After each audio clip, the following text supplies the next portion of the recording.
was on this frozen desert island, in the most dangerous period of the Cold War, that the ultimate explosion took place. Novaya Zemlya, in the Arctic Barents Sea, is where the Russians demonstrated their nuclear might, testing bombs of ever-increasing power.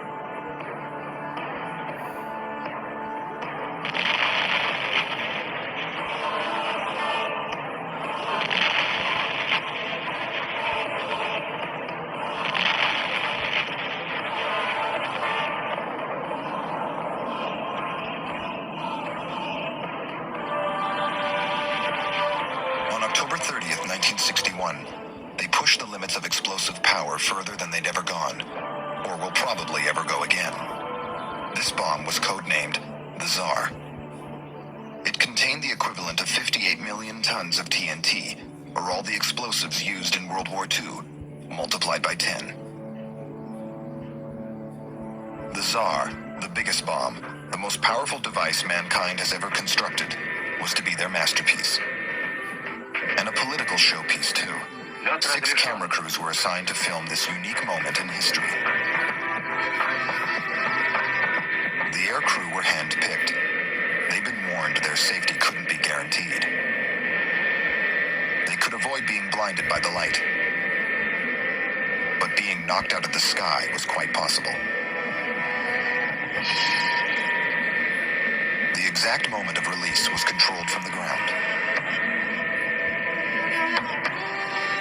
The bomb had been given a parachute to slow its descent and give the crew more time to escape.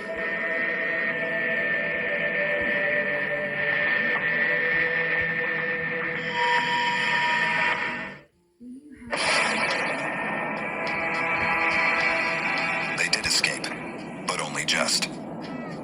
The plume rose right through the cloud layer and kept on rising. It flattened out when the cloud was 40 miles high. The blast wave was still large enough to be measured on its third passage around the world. Because the bomb was detonated 2 miles above the ground, there was very little radioactive fallout. But the earth directly below the burst was seared by the intense heat. Rock had been turned to ash. The bomb was 4 times bigger than anything America has ever exploded.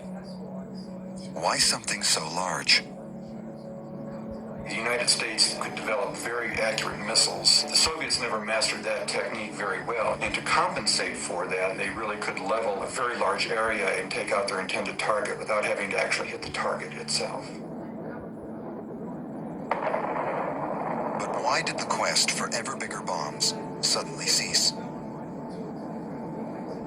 As the destructive power increased, political leaders worried more and more that they were really playing with fire.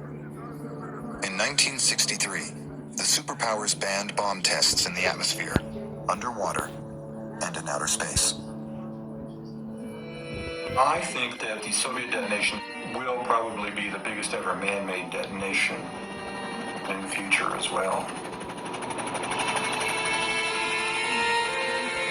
And so the soldiers and scientists have packed up and flown away. This island's days as a bomb site are history.